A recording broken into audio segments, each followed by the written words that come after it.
Greetings gastronauts, this is KeefCooks, I'm Keef, and today I'm going to do something, actually very, very simple. I'm going to show you how to make Coronation Chicken.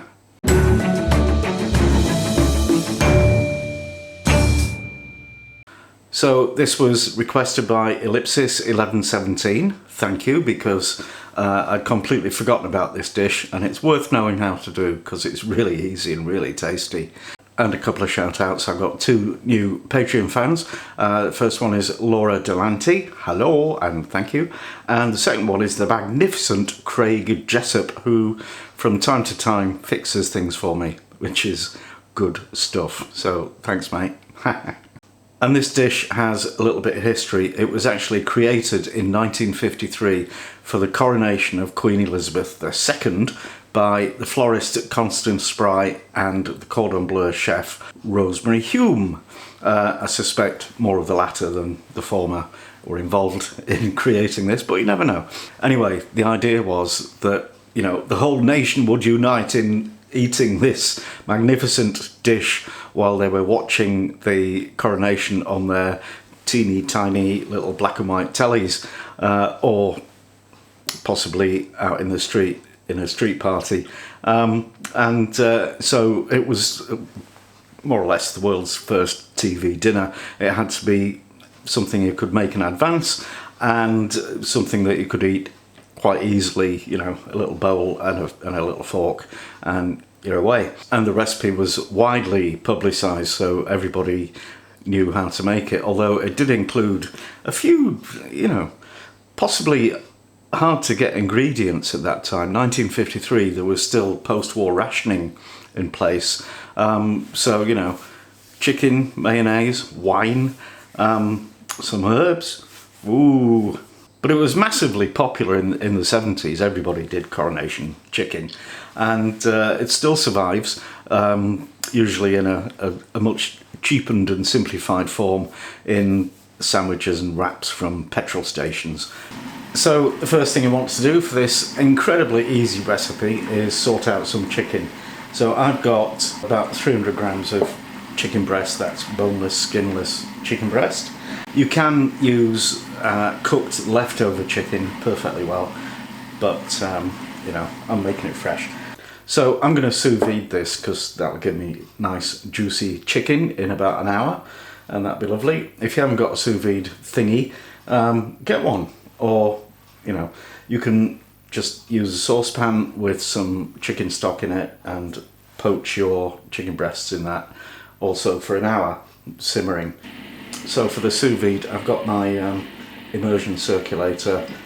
You want it on 64 degrees Celsius. So a splash of olive oil, a washing of hands, a sprinkling of salt, and we'll just pop those in a Ziploc bag. I haven't yet got a vacuum sealer because this works just fine. And I've got enough gadgets probably. Right, so we'll turn this on now. Chug chug. You can actually pop it in before it's fully at its temperature. And just push that down so the air gets expelled. And then zip it shut. And when that gets to 64, it needs an hour to cook. Meanwhile, we'll make the sauce. Okay, ingredients for the Coronation Chicken sauce. I'm not doing quantities really. I've got some mayonnaise, I've got some low-fat natural yogurt, got a bit of tomato passata, or you could use puree, the juice of a lemon in a bottle, and some medium curry powder, some mango chutney, some dried apricots chopped into bits, and some sultanas because it's a British curry. And then for garnish, some flaked almonds, which I will toast, and some coriander. So yeah, it'll be lovely. Let's build it. So I am just kind of winging this basically, but you want quite a lot of mayonnaise. Homemade, of course. and about the same amount of yogurt. Well, you know, some people use creme fraiche, some people use actual cream, which I think is too much. This should be nicely balanced. So we'll pop it. No, we'll pop in the curry powder, a couple of teaspoons, and some mango chutney, also a couple of teaspoons. That's amazing stuff. Out of Africa, given to me by Oxfam. Oops. Anyway, and the apricots and sultanas. Stir that all together, and a squirt of the tomato stuff, passata or puree. Oh, that chutney's hot. And let's have a taste. Actually, I call this a sauce. It's more of a dressing, but because it's not heated. Oh, it's lovely. That really is lovely. I'm not going to bother with lemon juice because it's fairly sharp already with the yogurt. So yeah, great stuff. All we need to do now is wait for the chicken. I've had this sous vide immersion circulator for a couple of years now, and I did quite a lot of recipes using it on my channel in the early days, but then, you know, not so much, hardly at all in fact. And so people ask me, you know, do I still use it, or is it in the back of a drawer? And the answer is I do use it at least 2 or 3 times a week for various things. So some of them quite odd. One of my favourite uses is for custard, and another one is for boiled potatoes, actually sous vide potatoes, because there's no possibility that you could overcook them. And you know, that's a thing worth having. And since I got this, you know, it wasn't the cheapest thing ever. There's quite a number of different models on the market, which mostly are cheaper than this. This is cheaper than this was. Yeah, so definitely worth getting one, in my humble opinion. Okay, time's up. So it's had its hour in the water bath, and I'll just take it out.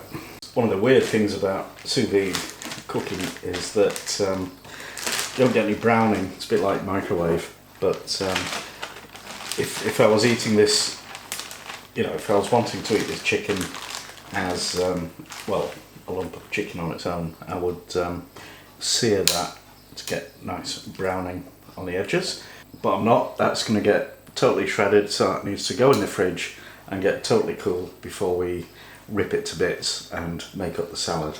Right, nice cold chicken.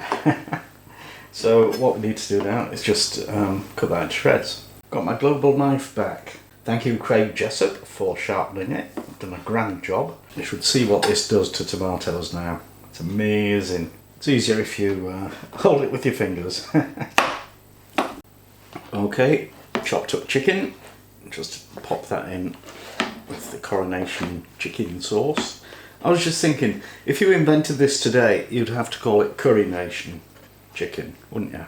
I don't know why. Mixy mixy, stirry stirry.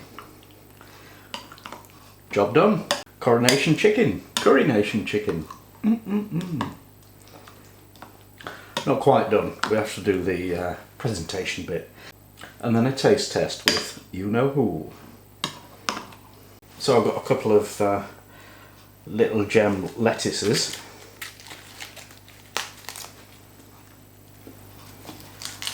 And we'll just splatter them about the plate, artistically.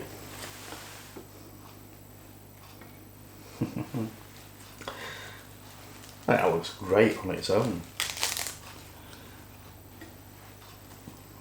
Okay, and dollop your Coronation Chicken all over that. Whoa. This would also maybe be served with a rice salad, but we're actually going to have it with a baked potato because yeah, easier. I have to say, this is, you know, as retro food goes, This is as retro as it gets, really. And then sprinkle on your toasted almonds and some coriander, cilantro. Coronation Chicken. Okay, taste test time with Mrs. KeefCooks, looking more gorgeous than usual. Oh, you're good. Where are you going to kiss me where you don't get lipstick? Right. Coronation Chicken. Isn't this the 1950s on a platter? No, it's the 70s. It wasn't. Oh, what was it for the... That would have been... No. It was very popular in the 70s. But it was invented, The Coronation was in 1953.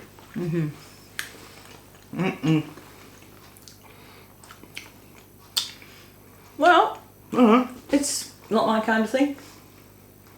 It's like... Failed. It's not failed. It's not everybody likes the same things.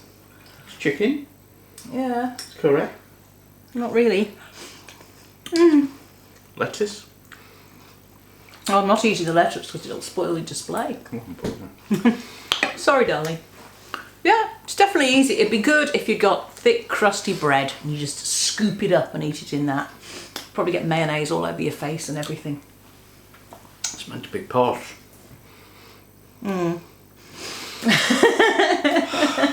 It's all right. You hate it. I don't hate it, but I'm a mayonnaise junkie. That's mayonnaise, mostly. No, yeah, but no, it's... I'm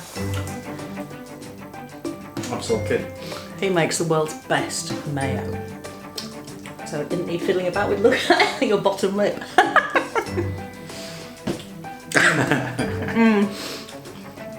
It's just not my kind of thing. Right. It's tangy, it's flavoursome. Can't win them all. I like it. Probably needs pineapple. Right. Divorce. She's getting divorced, she says. Ha. Okay, that's your lot. Coronation Chicken. If you liked it, give it a like, share, subscribe, make a donation, become a patron, all of that wonderful stuff. And thanks for watching, and see you next time.